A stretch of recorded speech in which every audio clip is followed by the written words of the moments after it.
Good evening, Laurie. Good evening, Rodrigo. Good evening, Elvira. Welcome to the 7th installment of Entrepreneurial Mindset Thursdays, or Night Talks. Voy a hacer la introducción en español, porque Laurie entiende muy bien el español. Esta noche es especial por varias razones, pero entre ellas es la primera vez que en el estrado tenemos a los 3 roles principales del modelo educativo de la Universidad de la Libertad. Elvira es facilitadora de la materia de People and Teams, además de ser una experimentada, y ahorita voy a hablar un poquito sobre ti. Rodrigo tiene un rol de líder de curso en la clase de Entrepreneurial Mindset, y Laurie, que es nuestra estrella de la noche, es una speaker. Tiene el rol de conferencista o speaker. Bueno, ese breve paréntesis finalizado. Voy a nada más hablar un segundo. Rodrigo es un emprendedor serial, ahora dedicado principalmente a bienes raíces, entre otros lugares, en San Luis Potosí. Es una persona especialista en Lean Startup, que es el tema de hoy en la noche. Pero en la práctica, además de haberse certificado hace ya algunos añitos, ¿no? Operó una incubadora de negocio, lo cual genera una experiencia única. No solo se lee, sino que se practica. Elvira tiene el complemento, es de la gente que está en nuestro staff, que es PhD, que tiene un doctorado porque se ha especializado en hacer investigación, entre otros temas sobre Lean Startup, y ella además es una miembro muy autocrítica, con una gran capacidad para comunicar la materia que imparte, que es People and Teams. Y muy brevemente voy a hablar sobre Laurie. Ella más adelante en su presentación va a compartir con ustedes la historia. Laurie sinceramente es una estrella. Yo empecé a oír de ella hace un año cuando conocí a Ana Mayen, que también nos acompaña con nuestra líder académica de habilidades aplicadas, y tenía muchas ganas de conocerte, Laurie. Laurie solo le tomó 6 empresas exitosas para ser considerada como una líder de pensamiento en temas de estadística, tecnología, ingeniería y ciencias, STEM. Su startup más reciente, con la que está trabajando ahorita más y que nos va a platicar mucho, y van a ver el logotipo en la presentación, Onyen, ya van a ver lo que hace, pero acaba de ser reconocida por el Royal Bank of Canada, que es una institución muy seria que se reserva sus recomendaciones como la empresa a observar, el startup a observar, y Laurie fue la emprendedora del año también de Royal Bank of Canada. Yo creo que lo que yo pueda decir acerca de su trayectoria es poco comparado con lo que vamos a escuchar, entonces más bien voy a ceder el espacio a que la gente que sabe más hable. Muchísimas gracias y bienvenidos a todos. Bienvenida Laurie, bienvenido Rodrigo, y otra vez bienvenida a tu casa de siempre, Elvira.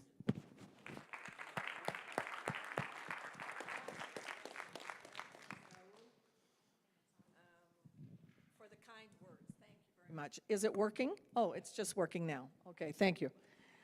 How do I start? I'm going to start by saying that you all have very bright and young faces, and it's a pleasure to be amongst you.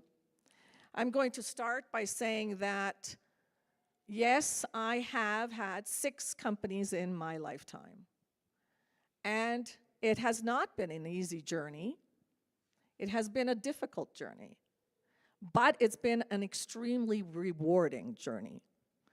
And nothing that is worth getting is going to be easy, ever. However, I can tell you some of the steps in real life that perhaps you can think about before you make the same mistake. It's always good to have someone else tell you about some of the pitfalls that you are going to experience. It's just part of the journey, okay? So we started with a family business, Canadian Art Memorials, that also had a gallery that also did huge granite monuments all around the world. And it was there for 75 years. And I took it over on one condition, okay? Because when I went to university, I was the first person in my entire family that went to university, by the way. I was hungry from the time I was born for knowledge and for something different. And that's just the way I am. But what did occur is that by going to university and by studying certain things and traveling the road less traveled, I was able to build up some confidence so that I could try more risky adventures. Okay, now some say ventures, I said a lot of adventures. So I said to my grandfather, who owned the granite manufacturing company, the first company that you see there, okay, that I would only take it on if I only took it on for 3 years, and I had to prepare it for sale. Because let's face it, although we were making a hell of a lot of money, we weren't going to find a lot of sculptors on this earth for much longer. So we had to be realistic about this. So I came back from a diplomatic job. I was in the diplomatic corps when I came out of university. Can you imagine that? I am not a diplomatic type of personality. How I ever survived those 2 years in South Korea, I will never know. So what happened was I came back, I took over the role of CEO and president. Actually, I took over the role of president. My grandfather was still the CEO. And then I prepared it for sale. It was one of the hardest lessons I could ever learn in business, because family and business do not mix. If you ever are presented with an opportunity to go into business with your family, here's lesson number 1. Say no. Okay? Because it's not going to go well. 99% of times where you're in business with your family, it fails. That's the reality of it, okay? So because you can't, it's all emotion. And business, take the emotion out of it. You got to be cold as ice all the time. Number 2, I came back, okay, so I sold that company. Then we went to Data File. That was after I built some securities exchanges around the world for IBM. So I came home to Canada and I bought half of a company. And what possessed me to do that? That's a ballsy move. That's a really, really bold move. And I had to convince them that I wanted half the company. So I did that. And it was a trading and securities, it was a trading system, because by that point I had already worked for IBM around the world and had gone to different securities exchanges, and I had built the Osaka exchange in Japan and others. And from there I came home and I bought Data File Software. It's a settlement and clearing software company. It was the first real-time trading system in North America.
To retire. I wanted to know what retirement was.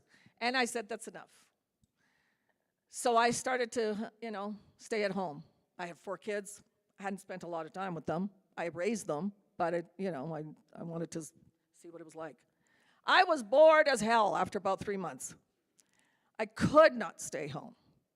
Because when you go and have a cup of coffee with a woman who has stayed at home all her life, there's not much I'm going to be able to talk about with her. You know, there's no way that she's going to be talking to me about science, technology, trading systems. It's not, I can talk to lots of things about, that they want to know about, but it's not going to stimulate me mentally, right? So then I came back and I started SUI. SUI is an education company. Whoa, lo and behold. I started an education company for all the traders and brokers in Canada. Now it's expanded to the United States. So we license and accredit all broker-dealers in Canada and the US, okay? That's SUI. CanCheck came a few years later when one of the top regulators came to me and said, we have a problem. Now, when the regulator says, we have a problem, you get a little nervous. Regulators don't ever admit there's a problem. So we started CanCheck, and that's an anti-money laundering and terrorist finance checking system. So if I wanted to, I could check all of you out and find out who you are. But we don't do that. Lesson number 3, be ethical in business. Because if you're not, you are going to pay the price. One way or another. It will come back to haunt you. Then we started Onyen. And Onyen was a very nice story. Was a dear friend of mine. We went out for dinner. We were having wonderful wine. It was beautiful. And she started to talk about business. Now, one rule I have is I work 15 hours a day, 17 hours a day, 7 days a week. When I'm out for dinner, I don't want to talk about business. I want to know about what you're going through. I want to talk about a little bit about, Raul's life and his past. I don't want to talk about business. But she did. So I had to listen to her, even though I didn't want to. And she told me what her problem was. So I went off and I explored it, and I found the solution to it. Because what is a business? A business is resolving an issue and monetizing it. It's really simple. And if you can't make money, it's a failure. Loud and clear. It's really a simple formula. So with Onyen, it came to 6 businesses. 3 I sold. What's my motto in life? Fast, fail, forward. That really is my motto. In lean startups, it's not about what you do well. It's what you learn from past failures. And you really have to pay attention to those failures. And failure to me is not a dirty word, because I learned so much by all of the things that I did incorrectly. And if you take a moment and you stop, now I usually run pretty hard and pretty fast. And I can tell you that. Raul can tell you that, I was up at 3 in the morning. I was up at 5 in the morning. I was texting at 2 in the morning. I was texting at 5 in the morning. I run pretty hard and pretty fast. But what I also do is I have moments of real quiet. Everybody thinks I'm an extrovert because I do a lot of these speaking engagements. And yes, I am confident. But there are times when I need to go away and be in a very quiet environment and think strategically, and think about the next step, and think about what you're going to do and where you're going to go. And you need to do that calmly and quietly. So that's fast. I'm moving at a fast pace all the time. failure because I've learned a lot of lessons. What you do, though, is then you learn and you go forward. Next step. And that takes guts, and that takes a lot of guts, courage, and a lot of smarts. Okay? So, what's the definition of a lean startup? I'm not going to go into every single item of a lean startup because, frankly, that's what you're here to learn, and you should be reading about it. Okay? So part of the lesson here is open the books, go onto your online material and read. However, because that's what I did. But then, here's the thing. Lean startups, what does it mean? You start small. You build, measure, you learn. You validate your learning, okay? What do you learn? Okay, so when we started Onyen, we wanted to go with a certain pricing model. It didn't work, okay? We tested it. We tested it with the market. It said, no, I don't want that price. Good, we pivoted. We learned, again, we started with another pricing model. We moved that forward. It was successful. But you've got to go fast, and you've got to move forward. Then what we did is you pivot or you persevere. This I can't teach you. I will never be able to teach this, the perseverance of what it takes to have the guts and the bravery. You're already halfway there. I can tell you that now. The fact that you're in an entrepreneurial school that really is focused on entrepreneurship is a huge step forward for you. That is incredible, and I commend you for it. That's a very brave decision. I was telling Raul just about half an hour ago, even with all of these institutions that are focusing on entrepreneurship, did you know that the stats, this is fact, that there are less entrepreneurs now than there ever were in the world before? Because of, number one, there's a lot more money in the world than there ever was before. So we're comfortable. Entrepreneurship is born out of sometimes desperation because you want to do something different. You want to do something that is exciting, energizing, dangerous even.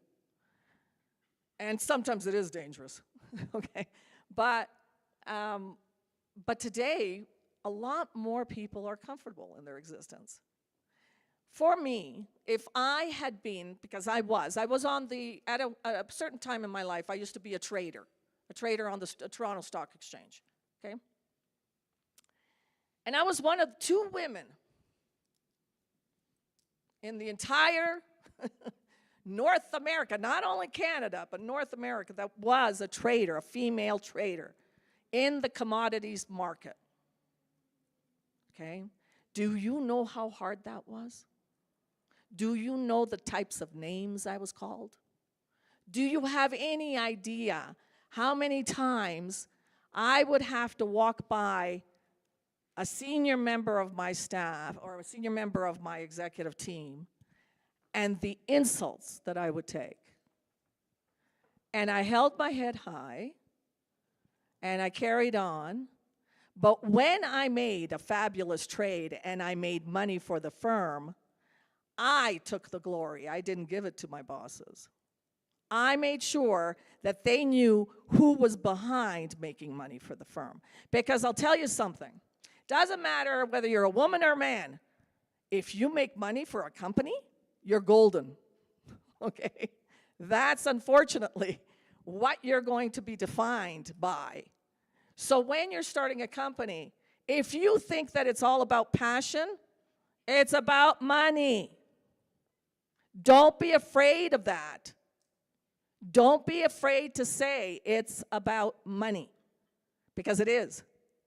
If you don't make it, you're going to be out of business, okay? No matter how wonderful the idea was. Also, so we're pursuing, you have to, now in my case, because I'm in development all the time, I'm in technology all the time, you have to have continuous deployment. You have to split the testing. You have to have customer development, right? Your customers are your number one king. I have 4 kings in my life, okay? I have the bank, the accountant, the lawyer, and my customer. That's it. Do you agree? Yeah, I agree with Right? Yeah, do you agree with that, right? Because the banker, if I don't please him, I'm screwed. If I don't, the accountant makes the books legit. And we have to look at those numbers every day. And if you don't know accounting, take a damn course now. Because that's how businesses, some of the biggest failures is because people start companies and yet they don't know the basic rules of accounting. They don't know how to read their books. So, you're all learning entrepreneurship. Go and be practical, take an accounting course. Because you can be ethereal as you want, but if you can't read the numbers, they're going to steal from you. And it happens every day, okay? Also, build a sustainable business, okay? I've always done things the old-fashioned way. I believe in building businesses over time, build value. Every single one of you, I'm sure, you're all looking for that unicorn. I'm going to have the best idea. It's going to be exponential. It's going to grow enormously. Bang, it's going to go. It doesn't happen. Okay. How many Bill Gates were there? 1. How many Jeff Bezos are there? 1. How many, who else, right? Apple, Steve Gates, right? All of them. There's only 1. So if you think you're going, I want you to be realistic and say to yourselves, this is a brave journey. This is a courageous step that I'm taking. However, do I have the absolute brilliance of Bill Gates? I don't. Now, I work, though, with people that do. In fact, I met Bill Gates and Jeff Bezos and all the rest of them, okay? And sometimes they're nice and sometimes they're not. But I'll tell you one thing, Bill Gates lost on the negotiation to take Greg Tompkins away from me. So I work with the best and the brightest. And you have to have the confidence within yourself as a leader to step back and say, I don't have to be the greatest, but my team has to be. I have to surround myself with the best and the brightest and let them run and let them explore and let them do some of the heavy lifting because they are bright and experienced and full of ideas. I don't have to have them all. I just have to make sure that they don't completely go crazy, okay? So, also, you have a flexible approach. I'm always, always, always very, very flexible. Every day, in fact, if my customers say to me, well, you know what, this is more important. All of a sudden, I turn around and I say, okay, remember that piece of development that we were doing? Stop. Let's go this way. My developers go bananas every day because I have a product roadmap and I change it. Anna's like, yeah, she has, yeah. She was there. I change it all the time. So we think we're going this way. Nope, got to go that way.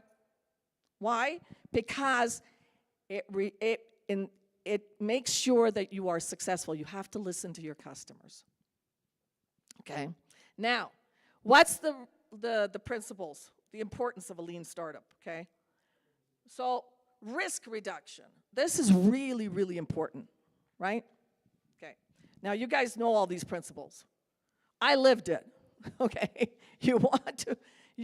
Now, I'm going to say something, and I'm in an academic environment here, and everybody's going to go nuts, and that is academicians kill the entrepreneurial spirit. Okay? So I had, one of my best friends is the dean of PhDs at SFU, Simon Fraser University in Canada. He's also the professor emeritus and the dean of the master's program at Royal Roads University. Okay. We have arguments every day because he lives 2 doors away from me. Okay? In one of the most beautiful areas of Canada you could ever imagine. It's called Kelowna. It's in the British interior, British Columbia. It's beautiful. There's 280 wineries around me. It's great to go for a walk. You should come. You would never believe this man is one of the most brilliant minds. He just won the Order of Canada. He cannot make a decision to save his life because an academician, an academic, is supposed to think. They're not supposed to do, okay? And the entrepreneur has to do, not always think.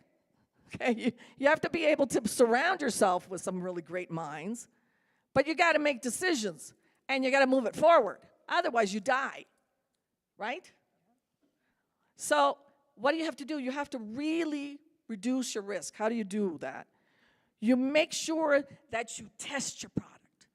Don't just go out and say, I'm going to do this. I'm going to start a company, and this is what the product is going to be, and I'm going to go for it. I'm going to put, now when I tell you how much money I actually put in some of my ventures, you guys won't believe me, okay? Data file, which was a trading and the first real-time trading system in North America.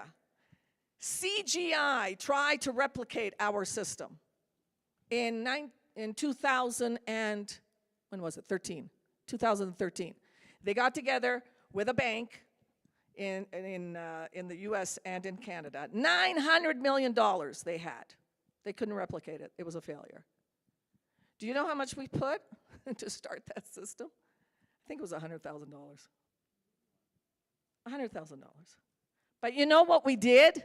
We worked 17 hours a day, 7 days a week, and we forgot that we had husbands and wives and children sometimes. And that's the reality of owning a business. If you really are going to get into an entrepreneurial bent, it's thankless and it's lonely at the top because you can't tell your banker that you're having problems. You can't tell your husband that you're having problems. He doesn't really want to hear about it. He wants you to come home and spend some quality time. You don't have any quality time, I kept telling them. You know, I don't have any time left.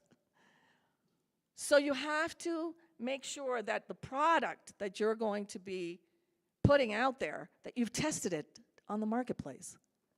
So when we went out with Onyen, I've had years of doing this, I went to all sorts of companies, CEOs, and I said, okay, this is what I'm building. Will you take it? And this is how much it's going to cost. Will you buy it? And I went personally to a lot of CEOs because I needed to hear the feedback firsthand. And by doing that, I learned what their problems were, what their challenges were, what the elasticity of the market price was going to be, whether I had some, capability of maybe designing the product in a certain way where we had different modules, right? Not just one basic plan, but different modules set up so that you could upsell, which is always a good thing. Upselling is good. So, but you have to reduce that risk right up front. If you don't test the market with your product, forget it. You're going to lose. Also, a customer-centric approach. I live for my customers. If they tell me, I want this, that's what they're going to get. Why? Because it's not my company. It's not my product. I built the product for them. They own the product. Okay? Never forget that. Also, faster time to market. Like this, let's do it, let's think about it, let's test it, let's think about it, let's reiterate it, let's try it again, let's think about it, let's put it out there. Let the market test it. Your customers are going to tell you whether it's good or not. Believe me, when they come to you with complaints, you're going to hear about it. Okay? So you're going to learn. And you've got to be fast to respond. Do not take time to respond. Be kind, be ethical, and get done. And you have to have, if you are going investor money, which I will tell you, I have had 6 companies. I have never had investor money. Okay? I have never, ever gone after the investors. You know why? You will not own your company anymore. Once you go down the investor route, everybody wants the unicorn, but they forget that if you're the CEO of a company where you've gone out and you've raised capital for equity financing, they own you. You are then every day writing reports to the VCs, to your equity backers. What's the time to market? Have you done your valuation today? What is the principal amounts that you're looking at? What is the use of the funds? How is your HR, numbers responding? What do you... I want to listen to my customers and I want to build a company. I don't want to listen to and have to write reports every day. And that's how a lot of companies, especially these new companies that are coming up and they're looking for VCers, they fail. They go bankrupt because they can't keep up. Because they've forgotten the premise that they went into this to build a company and build a product. Another lesson that I'm going to tell you, number 4 or number 5, build a product-based company. Time for money is a loser. If you're going to consult, okay, okay, do it after you retire, okay? Because if you start your career by consulting, it really is, you're putting in time. But if you build a product, products sell. If you think of this, if there is even a small product in India and you sell it for half a cent, and it's a B2C market, so, business to consumer market, how many billions are there in India? 5 billion, I can't even remember anymore. I can't remember anymore. It's 1 billion, right? Okay, so 1 billion, that's 500 million. 500 million on a little half a cent product. So product sells, okay? So always before, look at, and also on your competitive advantage. Anna can tell you this, every week, every single Wednesday, I review my competitors. I want to know if there's another one out there. I am like a dog going back to its vomit, okay? I know that sounds horrible, okay? But I want to know what the competition is doing out there. I do it every Wednesday. I want to know if there's another one out there. And I want to know what their pricing is. I want to know what their model is. And we do a lot of research. Between Wednesday and Wednesday, I want to know everything about that new competitor. Okay, I don't rest. Now, I'm going to share some success stories with you. Okay. One of the lessons I learned with the sale of the first company, now this was the family business, okay? And I sold it to a Rock of Ages in the US for a heck of a lot of money. Not everybody wants you to sell your company. In fact, some of them will try to stop you from selling your company. That happened on the second company, Datafile. We had 2 shareholders, small shareholders, that didn't want us to sell. And they made life miserable. Because I believe in what's called an employee-owned model of business. Do you guys know what that is? Anybody? Does anybody know what an employee model is? It means your employees also own part of the company. That's a very, very brave thing to do. It's a very BC. It's British Columbia. They're weird that way. We're all about, sharing. We share a lot, okay? In Toronto, we don't like to share, okay? So the East versus the West is very different in our mentality and approach. So a lot of customers, like one customer in particular, Raymond James. Now, Raymond James is a very large company, yes? Raymond James, I don't know if you know it. Raymond James is one of the largest financial brokerage companies in the world. They heard that Datafile might be getting an offer. They didn't like it. So they went to the people that were trying to buy us, and they said, no, you can't buy them. So think of that. You have a company, you've worked all very, very hard, you now have an offer, and your own customer is going behind your back and trying to kill the deal. What do you do? I want to know, what would you do? Somebody answer a question. What would you do?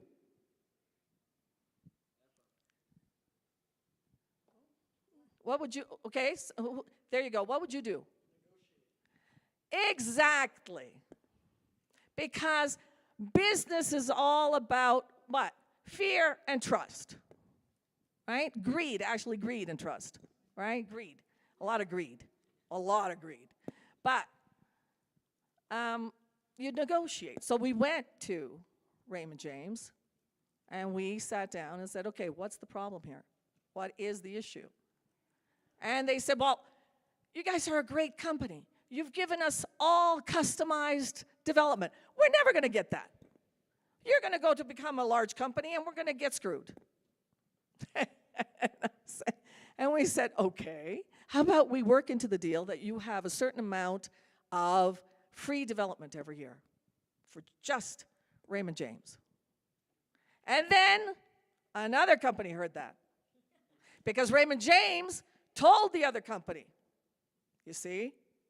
And that's how it can start to spiral away from you. So then we put both of them in the room and said, we were going to negotiate, and we were going to give you some things. Now we're not going to do it anymore, because you guys are going to go and tell other people everything. And that's just not the right way to conduct business. So we had to start playing hardball. Now, one of the great advantages about having a trading system with a brokerage firm is you can turn it off. And then they can't trade, and they lose billions of dollars every day. So we had the upper hand in the final negotiations. But you have to be able to play that game and be confident with it. You're not going to screw them for no reason, okay? And so again, ethics comes into play a lot, because your reputation is all you have in life. You are not sold until the money is in the bank, okay? In fact, I'm going to teach you Sales 101. Sales 101, everybody says, oh, I made a deal. I made a deal. They signed the papers. It means nothing. Papers mean nothing, because I can pick up the paper and I can rip it up. It's when that check, if they still have checks, but when that e-transfer or when that wire comes from that side and goes into your bank account, that's when the deal is done. Until then, you haven't got anything. I was doing a deal recently with a Brazilian company. Okay, I had to, now Brazil is a real, it's a very, very different animal to deal with, because Brazilian laws are really screwed up. They are very anti-money, like they have a lot of legislation about anti-money laundering and anti-corruption for one of the most corrupt countries in the world. Let's face it, okay? I call a spade a spade. So you have this country that is very corrupt, and yet all the regulations that you have to jump through in order to even sign a contract is all about the opposite. So they force you to hire their lawyers. Already you're in a problem, because you don't know if the lawyers are on your side, okay? So you have to hire their lawyers, and everything has to be in Portuguese. Not one document can be in English. So I had to hire not only the lawyers, but also translators, okay, in order to do the negotiations, okay? So then we went through all of the negotiations, back and forth, back and forth, back and forth, back and forth. 7 months. They sign. We're good. The lawyers were all in the room. I was back in Toronto. Lawyers all in the room, everybody signing, perfect. That very day, the CEO, the vice president, I kid you not, I can't make up these stories. The vice president, the chief investment officer, and someone else, I can't even remember who it was. I think the CFO survived. All fired. All of them. One day. The day we were closing. All gone. So now, that agreement, what is it worth? It's worth nothing. So until the money is in the bank, you haven't got anything. And that day I was reminded of that little rule again. Okay? So also, and this is really important in entrepreneurial endeavors, the sale of anything depends on who is willing to take on more risk. In any negotiation, if you are willing to take more risk than the other person, you're going to win the deal. Because in any negotiation, I have to say, okay, so, and this is one thing about negotiation. If you're going to give something up, you've got to get something back for it. You cannot ever give anything up without getting something back. But if I'm with a lawyer and the lawyer, and it's always this point, because lawyers always stick on this one point, the warranty. Warranty and the, oh God, it'll come to me.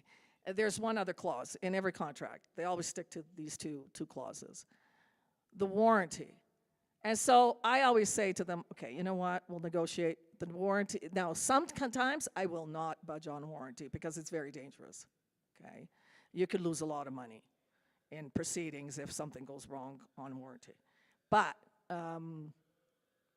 what you can do is negotiate a little bit.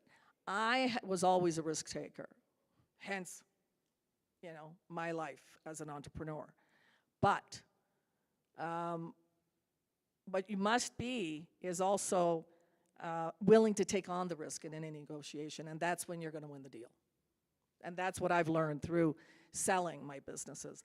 And especially with DataFile, when there were, I can't even remember, I think there were 24, 25 people on that side of the panel, and 17 of them were lawyers.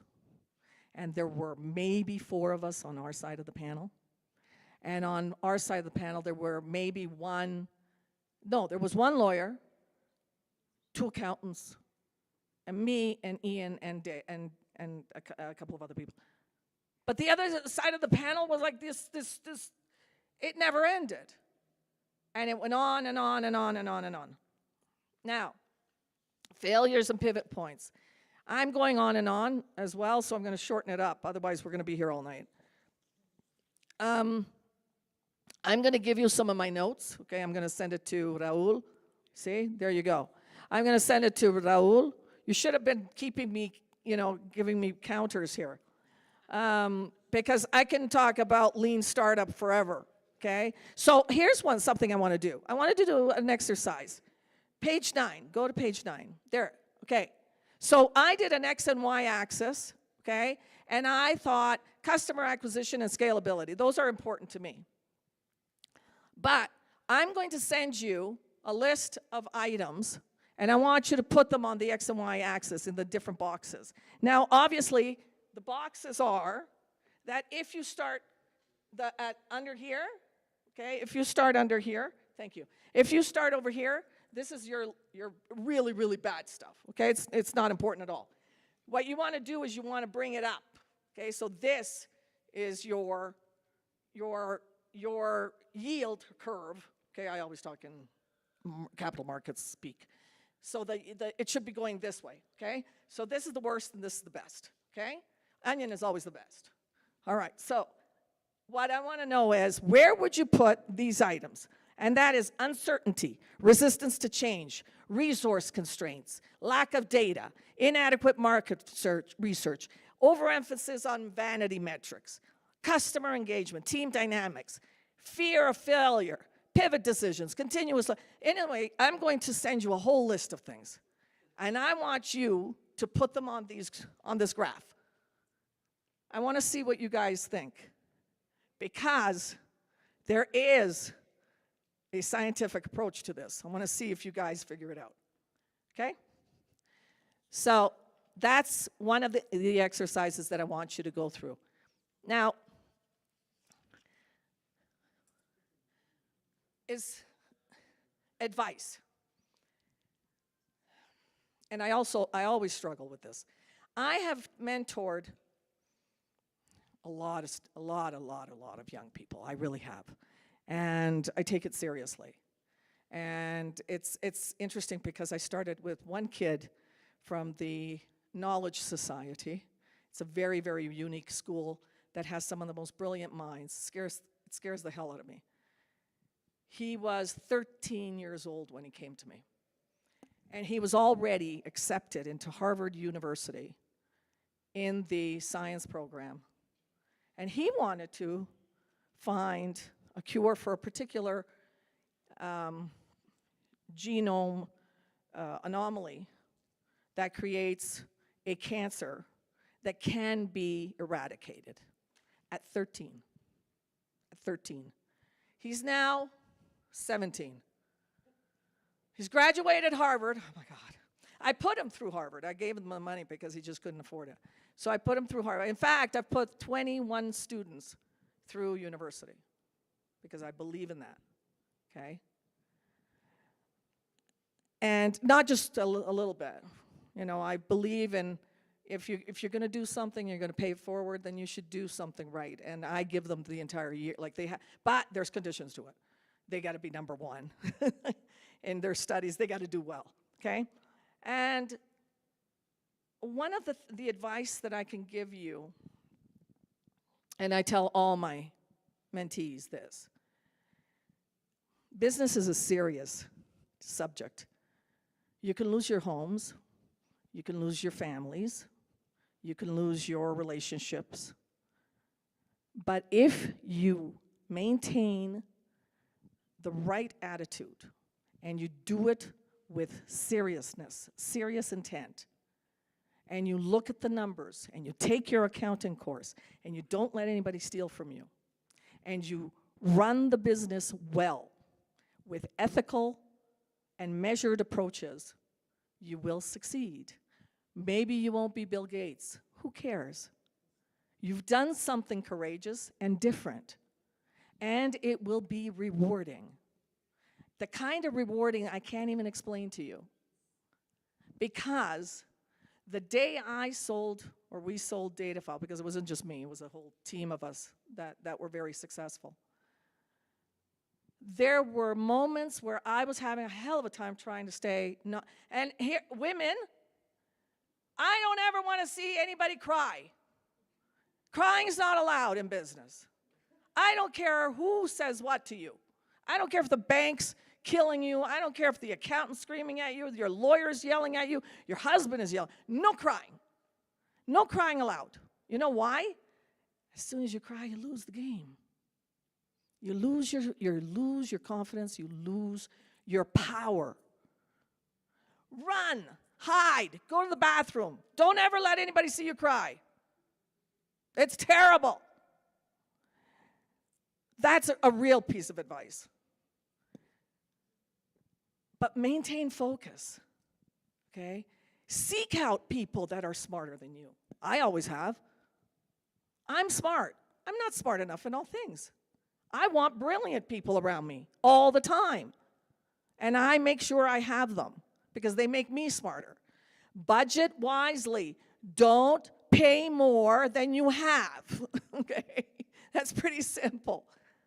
If you're trying to hire somebody, hire the best one, but also tell them you can't afford $150,000 on the first day that they're coming in. Okay, so budget wisely and look at the numbers hard all the time. I do that all the time. Make sure you're healthy. Make sure you're very healthy. Take care of yourself. Eat right. Sleep right. Now, I'm very lucky. I am. I'm kind of weird because I can go on 4 to 5 hours sleep and I'm perfect. Okay? Not everybody can do that. Eat and sleep well because you need your brain. And your brain doesn't function if you're not healthy. It's that simple. And also, you might have family, and your family doesn't want a crotchety person anymore. And this is something that I believe in. Celebrate the small wins. Celebrate the small wins, always. If you have, okay, when we sold Datafile, everybody came to me and said, and it was hard to keep a straight face. Oh, it was hard not to cry. It really was. Because they all kept coming up to me and saying, thank you for paying my mortgage off. Thank you for being able to put my son and my daughter through private school. Thank you for being able to give me such a good life. Wow. That's hard not to respond. But we celebrated that. Every time somebody came to me and said, I would say, let's go for a champagne. You paid off your mortgage. That's amazing. So we did. Celebrate those moments. They will remember you always. Be kind to people. You don't have to be an awful person to make money. I can tell you that. You have to be tough. You have to be smart. You have to be disciplined. But you don't have to be mean to the other human being, okay? And that is what I'm going to leave you with. Stay true to your values, because it's your values that will make you the person that you want to become now that you're in the this wonderful entrepreneurship program, okay? And if you guys want, now I'm going to open it up and you guys can ask questions. Yes. Laurie, we'd like to recognize your outstanding achievements. So thank you for this incredible opportunity. And we are going to pass to a second stage in which Rodrigo is going to begin with the students' questions. Okay. Awesome presentation, Laurie. Thank you very much. I received a lot of questions from the students. A lot of them, you already answered them in your own presentation, so that's great. So okay. Maybe we can go further and ask you, I mean, a question that repeated a lot was, how did you begin? You already told us the whole story, but the idea, but maybe what you didn't tell us is that you sell your family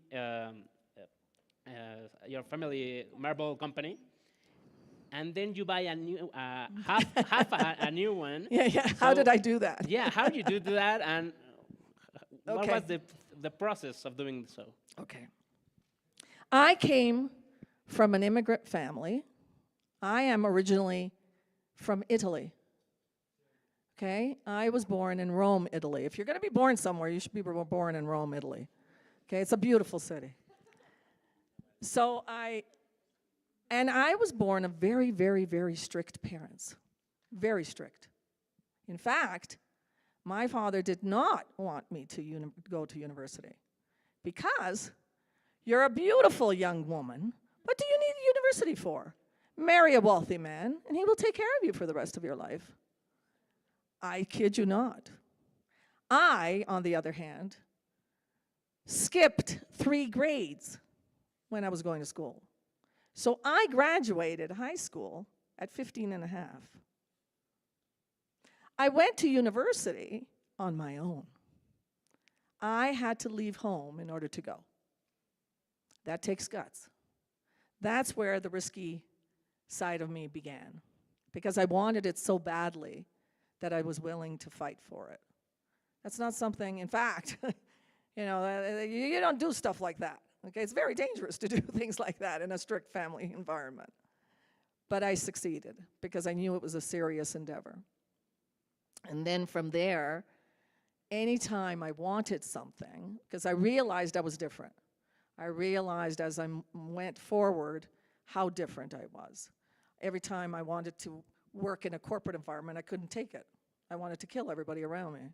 They wouldn't make decisions. They wouldn't, be proactive. They couldn't decide. I mean, it was awful. So, me and corporate society just didn't get along very well. But I went from university to South Korea, okay?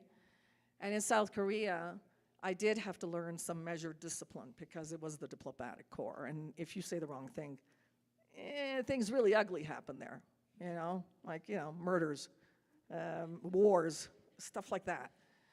So you have to be very cognizant of that. So when I came back and I sold the company, they begged me. My grandfather said, look, you've got the guts to do this. I can't sell the company because it's too close to my heart. You do it. And I learned. I learned what it meant. I learned by listening to the lawyers and the accountants and everything else what the heck you have to do in order to sell a company, which is not easy. Okay, there's a lot of steps to it. But then I went, nobody would hire me because I was going to the competitors and they knew I would take over their businesses.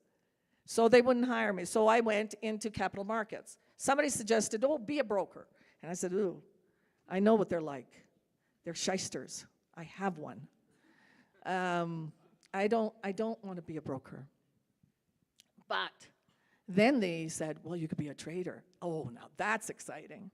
So I became a trader on the stock floor, on the Toronto Stock Exchange.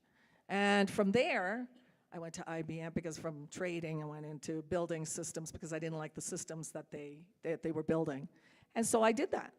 And then I went to IBM and I went to Milan and Paris. And so I've lived in a lot of places around the world, which cost my family.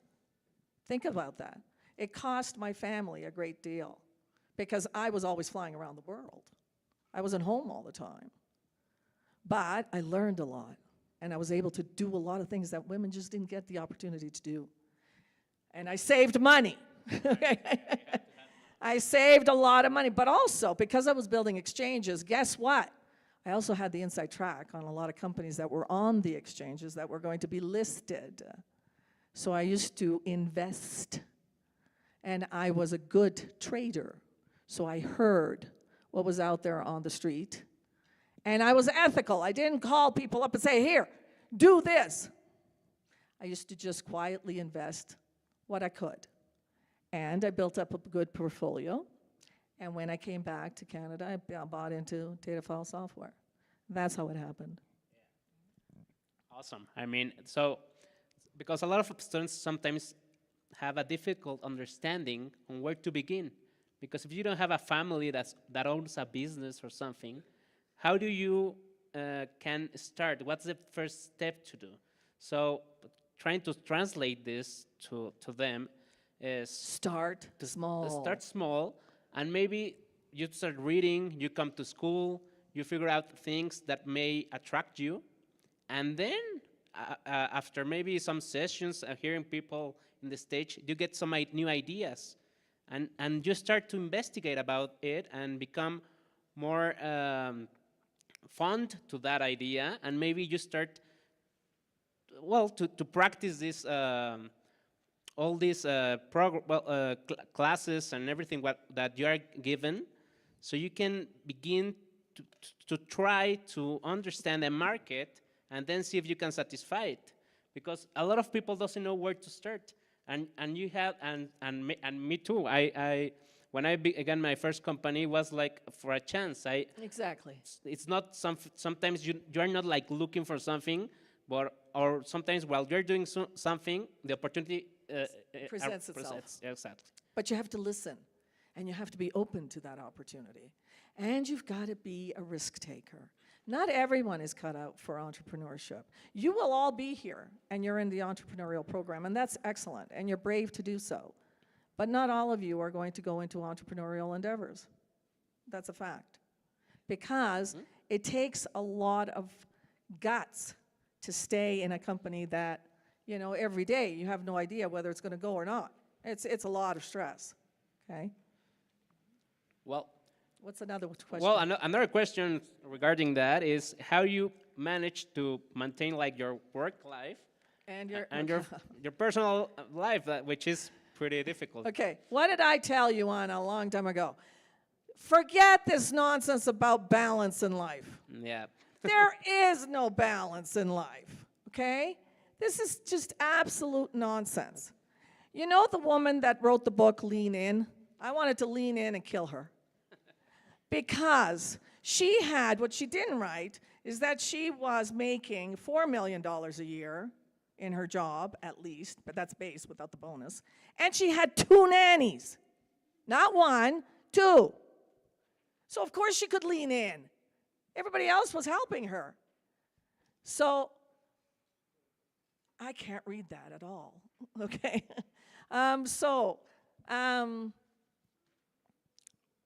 It always, the balance I have. One day I was a great mom. The next day I was a great CEO. The next day I might have been able to go to the school for 1 hour. And that teacher better have had her notes done because I only had 1 hour. The next day, I forgot about the kids and I had to attend to customers. There is no balance. You have to do the best thing you can and you've got to forgive yourself. My kids, I have no idea how they turned out so great. There's 4 of them. Okay? I really don't. Okay? One of them came with me everywhere around the world. I put him in my little snuggly. I breastfed my first. Now, if he heard this, he would be mortified. I breastfed my first boy on the trading floor. No one does that, okay? No one does. I hid him. I brought him in. I hid him under my desk. Okay? And when I had to, breastfeed him, I put him under a thing, and I breastfed him, and then put him back on. None of the guys said a word. The only other woman on the floor crossed the floor and said to me, "What are you doing?" Because she could figure it out. "What are you doing?" And I said, "Well, I either make money for the firm or I go home. What do you want?" She said, "Make money." Don't let them see you, okay? So sometimes you have to take risks like that. So I got away with it. I did get away with a lot. I got away with murder, but that's because I was good at what I did and I made a lot of money. And that forgives you a lot, okay? So that's what I did. That's amazing. I empathize with you in that sense a lot. Yes. There's another question. Could you share an important instance from any of your ventures where you recognize a need to pivot? How did you come to that realization and what steps did you take? Okay. Absolutely. 2. I'm going to give you 2 examples. One with SUI, the education company, and the other one with Datafile. Okay, so Datafile, the regulators were always giving us problems because trading systems are legacy type of systems. There was us, there was IBM, and there was ADP in the States. That's it. There were 3 of us, okay, for trading systems. Now there's Pershing, but still there's Pershing and ADP and Broadridge, right? There's still about 3. Okay. So IBM is really recognized, okay? Well, IBM in those days was called, the division for the capital markets was ISM, okay? IBM is a very recognizable brand. ADP is a very recognizable brand. And their product is recognizable. However, Datafile was this new thing. And we were doing something that just wasn't really understood as well as it should have been. It was in the days, and remember, we started in the 90s, in the days when nobody understood what real-time trading was. And that, what it means, by the way, is that the day as soon as you do the trade, the money transacts at the same time. So, which is great because compliance officers love that because you're never out of the money. You always know your position. Your books are always, where your position is. So if something happens at the stock exchange or they have to time out or stop, it immediately, you're okay. But data, what was I keep looking at the, and I forget. Okay, pivoting. So the regulators were always on our case about the fact that why can't you do the reports like IBM? Well, IBM had a legacy system with 3 days trading, like 3 days settlement, and so the money would transact at a different time on the third day. Our reports couldn't be the same as IBM's because it wasn't the same system. So we finally, and instead of fighting the regulators and fighting the regulators and fighting the regulators, we finally sat down and we designed the reports the way they would understand them. And we pivoted. Why? Because you got to pick your battles. And you got to know when to say, the regulators are always going to win. Let's just figure this out. So we did it. Okay, that's number one. SUI. SUI was started where all professionals in Canada could get their license to trade or to be a broker. Okay? We realized that was really hard. And it was in-class instruction. We realized about a year down the road, it was really hard. So what did we do? B2B and institutional. So we went to the banks, we went to the brokerage firms, they became our customers, everything online. A hell of a lot easier.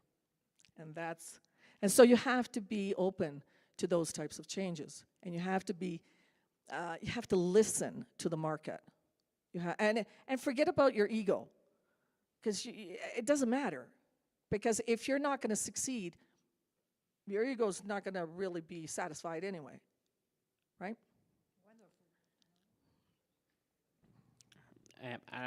Maybe a last question. Sure. So it has to be with teams. Oh, you know what? I'm having such a good time, though. No. This is the last question from us. Oh, okay. Oh, yes. Okay. So everyone sure. can ask you. But I'm last. I'm trying to put the The focus. focus all the questions. Yeah. Right. So regarding the teams, how you manage a team? How you make your own team on your company? How you begin with that?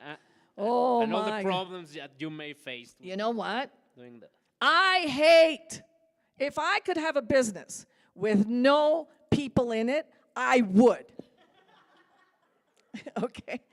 If someone could tell me how to make a business and make the money I have made without people, I would do it in a heartbeat. Honest to goodness.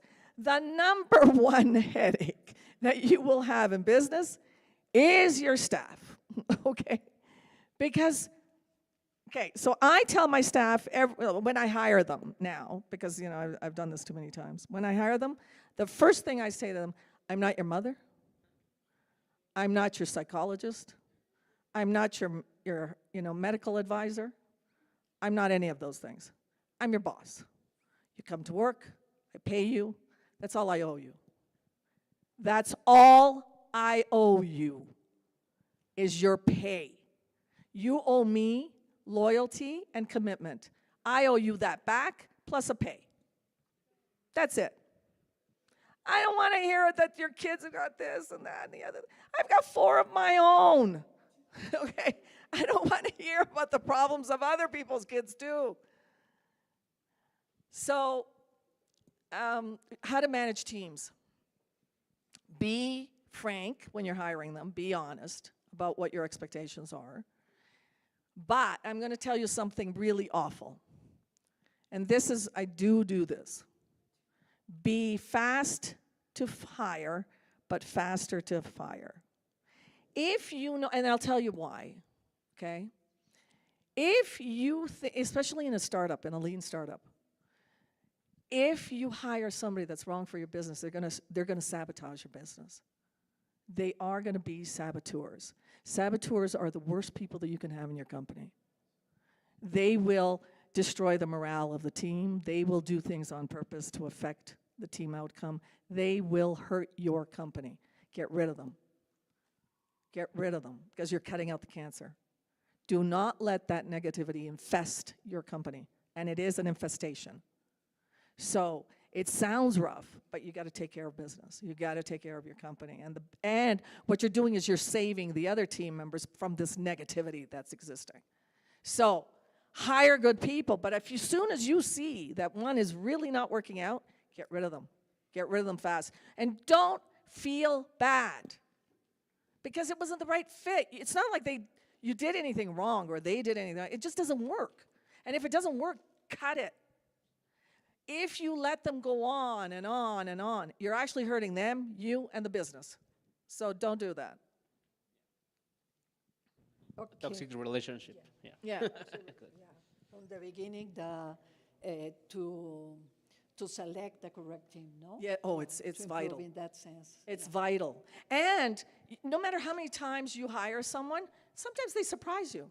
You think that you're hiring somebody that's great, but they turn out to be, for example, at DataFile, we hired this guy that was an Olympic, where was the guy that was an Olympic swimmer? Olympic swimmer, okay? He was an Olympic swimmer. He was a portfolio manager. He was a CFA, certified financial analyst. He had a master's degree. He was just like this dynamite person on paper, okay? We were doing the Raymond James conversion. I think it was the Raymond James conversion. No, it was the Charles Schwab conversion. So Charles Schwab was coming onto our system. Charles Schwab is a big company. You don't want to mess up with Charles Schwab, okay? He walked out on the project. He said it couldn't be done and that his reputation meant more than our company. He was not going to, we were paying him a fortune. I had to take it over. I took it over because it's not about what you see on paper. Sometimes it's about the guts you have to move a project forward, and that's it, okay? So if you need to get scrappy sometimes, okay? And he wasn't gonna get scrappy. So it was good that he walked out. It was a good thing. It wasn't a bad thing. Now, we'll have the privilege of delving deep into Ms. Clark's experiences. Now it's your turn with your questions. Oh, absolutely. Oh, I'm having so much fun.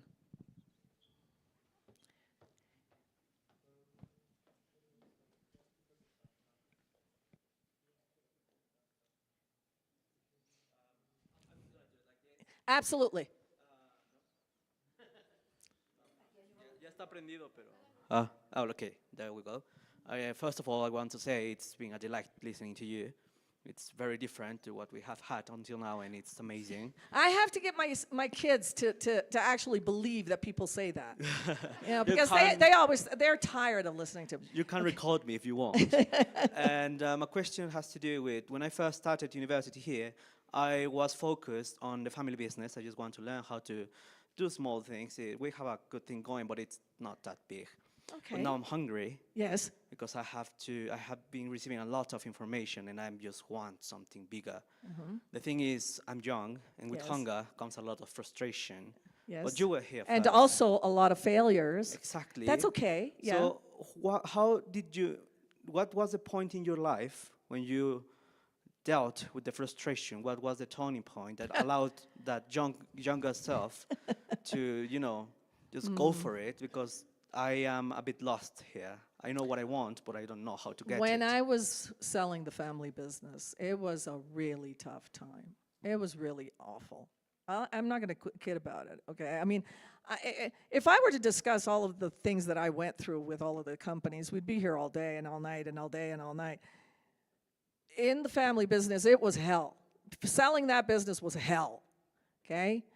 There were family members that did not want to sell. They saw a good thing when they saw it.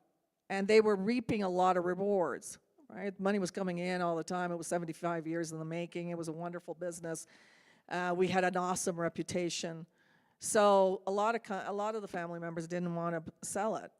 Trying to get them to sign off was horrendous. So my experience with family businesses is a negative one. Therefore, I always advise people, if you can, stay away from family businesses because it's very difficult. It really is, because there's just too much emotion that's brought into the entire scenario. However, how did I overcome the frustrations? Pure perseverance. Sometimes you have to be almost like a pit bull. You really do. You have to close your mind off to everything and really focus on what is the next good step. And don't listen. And I don't know how to explain this. I say this all the time. there's a lot of noise that is going to come at you, especially at your age. You're going to hear all sorts of things. You're going to hear all sorts of advice. You're going to hear all sorts of platitudes. You're going to hear all sorts of this is good or that's not good, and you should do this and you should do that. And then you listen to the news and you see what the state of the world is in, and you get a little bit frightened by some of the things and you rightly so, you should be frightened by some of the things you see. I'm frightened by some of the things that I see these days. Try to go into a quiet space and think about what you need to do next in order to achieve that.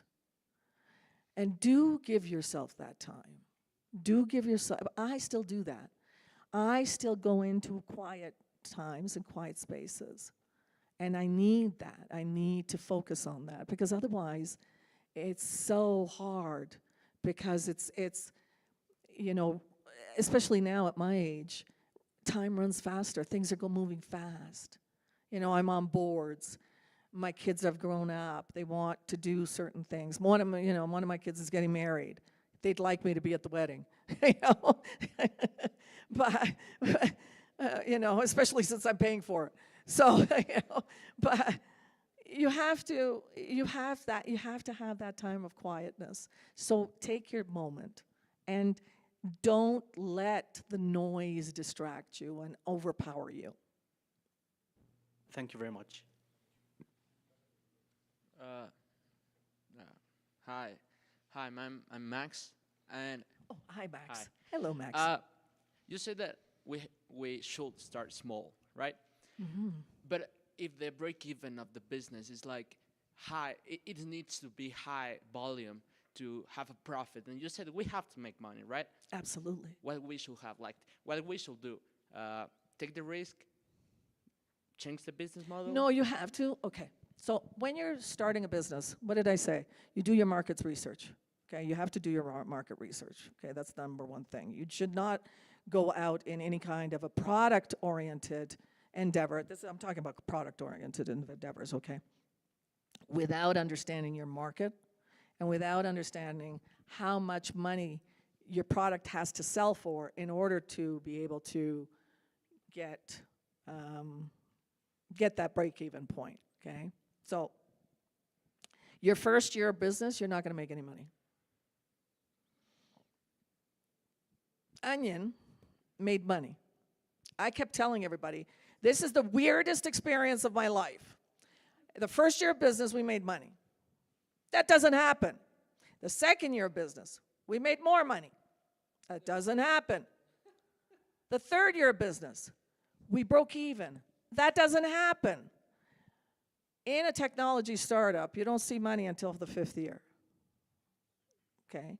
In most entrepreneurial endeavors, in most businesses, you need to be in business 5 to 10 years in order to start seeing good money. Do not think that it comes overnight.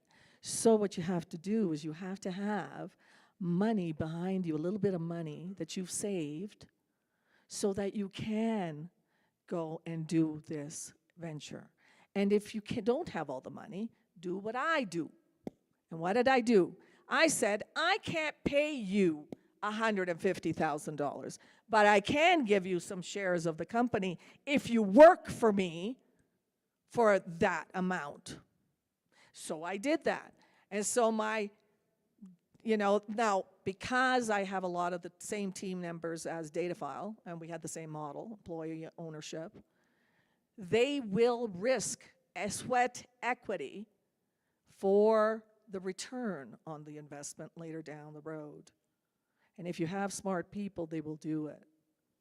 Okay? So that's what we did, and we bring along a lot of wonderful people doing it that way. Do you agree with that? I do, and we just talk about that on Tuesdays. There you are. It is.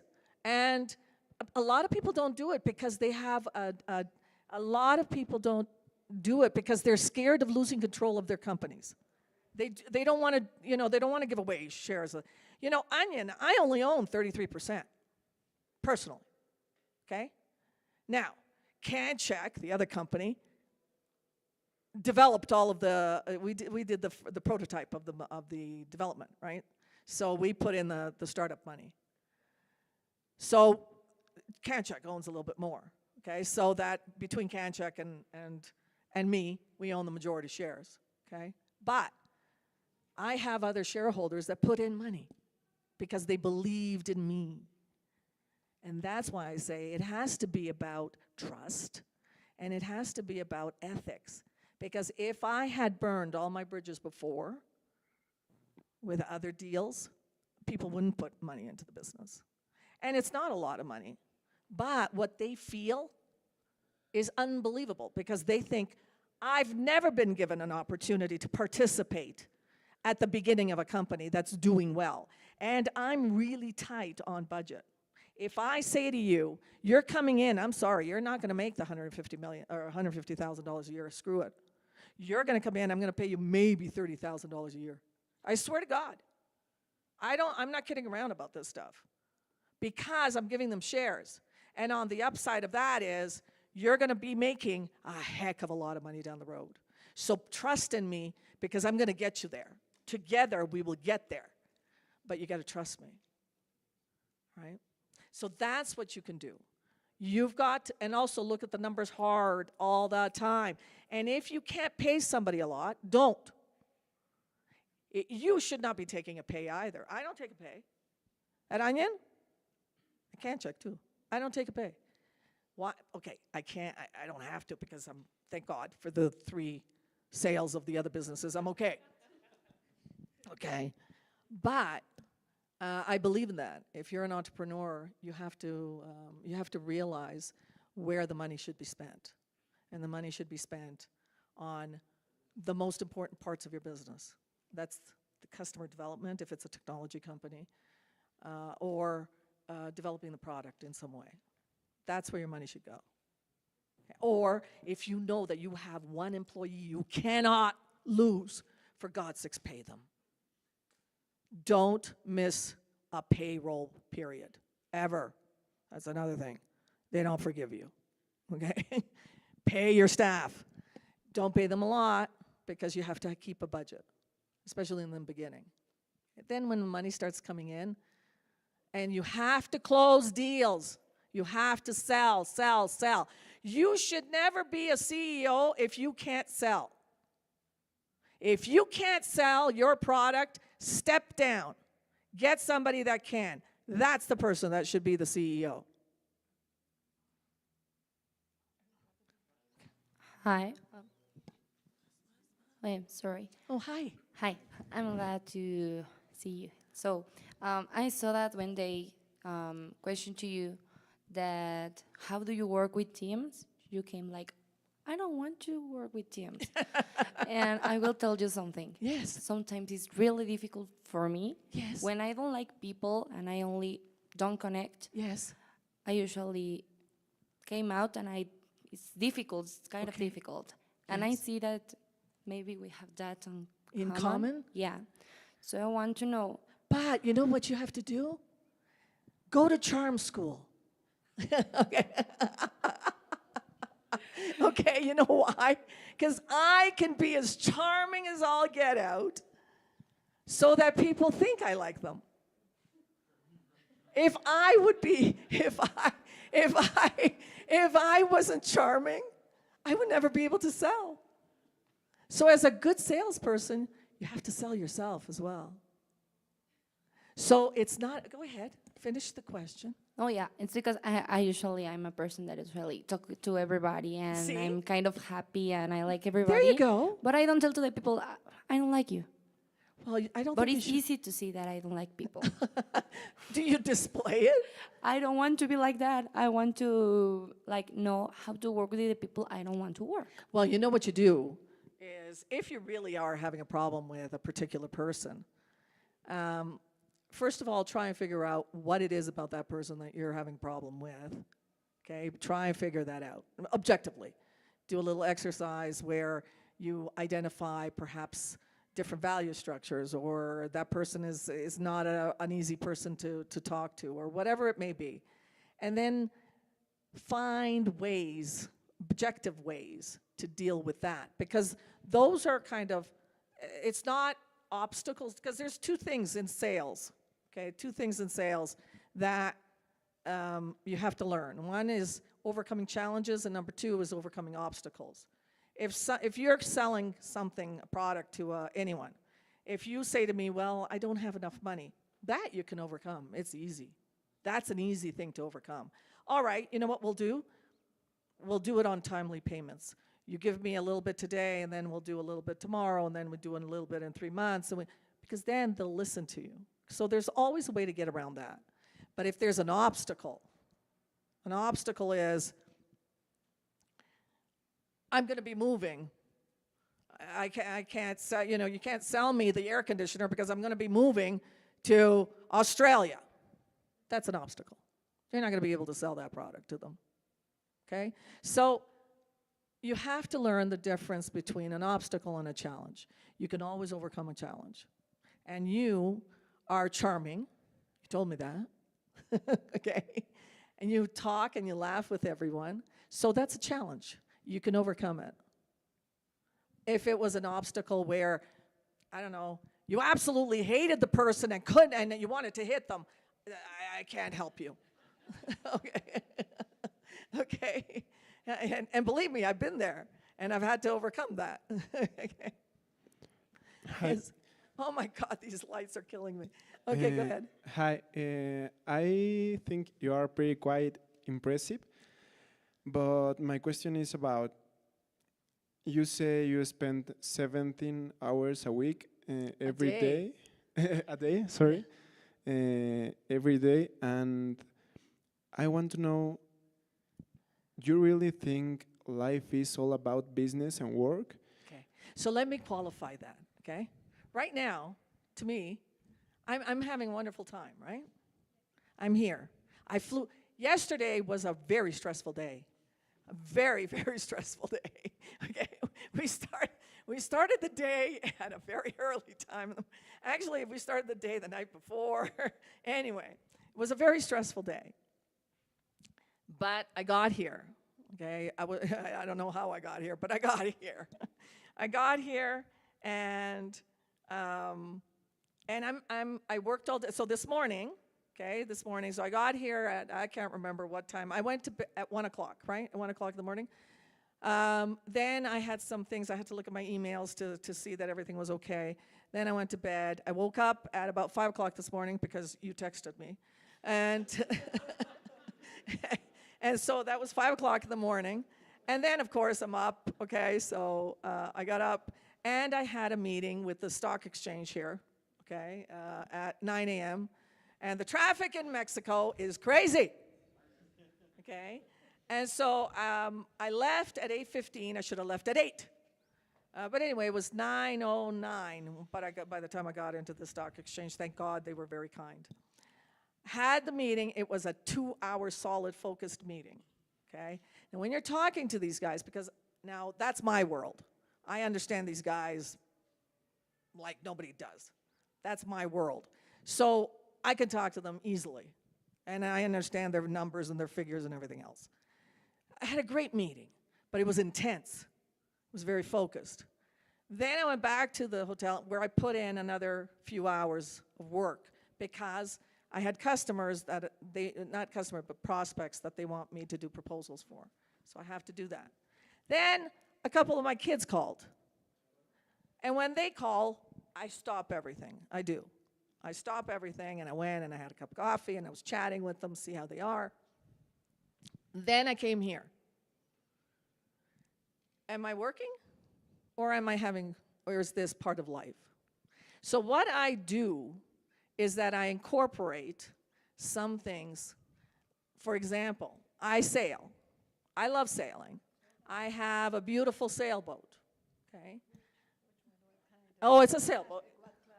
Oh, what class? It's a 50-foot custom cutter. Okay, all aluminum custom cutter. And I work on the boat, but I'm sailing. So I incorporate, and I'm going to tell you something. All CEOs, successful CEOs, they do this. They will put their enjoyable experiences and they will include it into their work life. Because otherwise you can't do it. I can't be all things to all people all the time. So what I do is I will come here, I'm talking to you fabulous folks, and it's wonderful, and I'm enjoying this. And that gives me pleasure, that sustains me to the next thing that I have to do tonight, okay? So that's what the reality is. You're not gonna be able to go 9 to 5 and then break and then go to home and be at home for supper. It's just not feasible.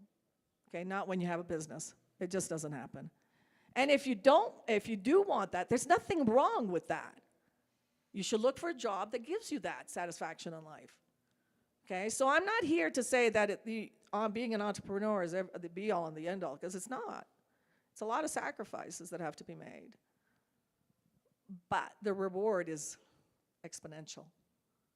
Because I'm able to have a sailboat. I was able to, okay. So, there are some good things about it. I was able to have a sailboat and sail, like, I just did 850 miles to Guatemala. I'm able to have a house in Rome and a house in Toronto and a house in Vancouver, I'm able to have wonderful experiences around the world.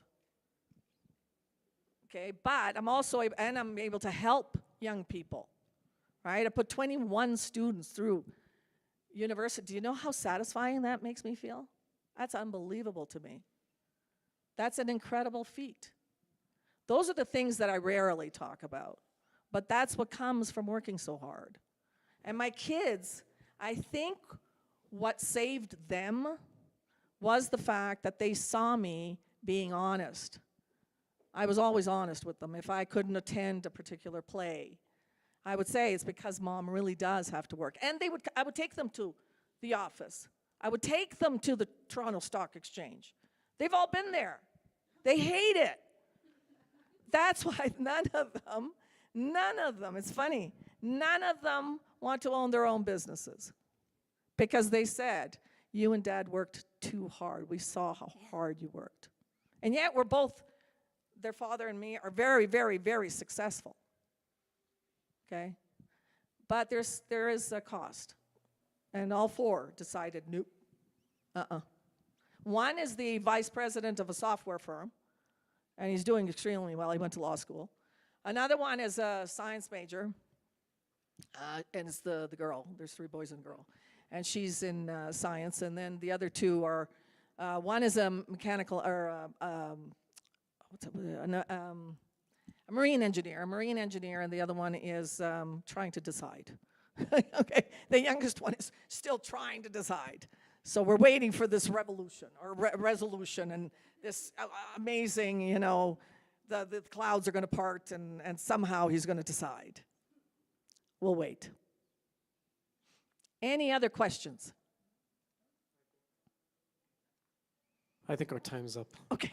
But like we usually have a 20-minute one-on-one, and I think Alexis was going to ask the first question. We're going to give him time to get down to the floor to be the first in line. Absolutely. Thank you so much. Thank you very much, Laurie. Thank you very much, Rodrigo. Thank you very much, Elvira. And thank you so much for being here on time. And for a wonderful evening. Thank you. Thank you all. And listen, I want you to take, I'm not here to lecture. I need you to go away and think about some of the things that you've learned tonight. And really focus on what speaks to you. Okay, what speaks to you. But it's hard work, okay? And it's a wonderful thing to do. It was wonderful. I'd like to thank also the technical team, Irma and the production team. Thank you so much. Victoria and Sebastian, thank you for managing the mics. And again, good evening.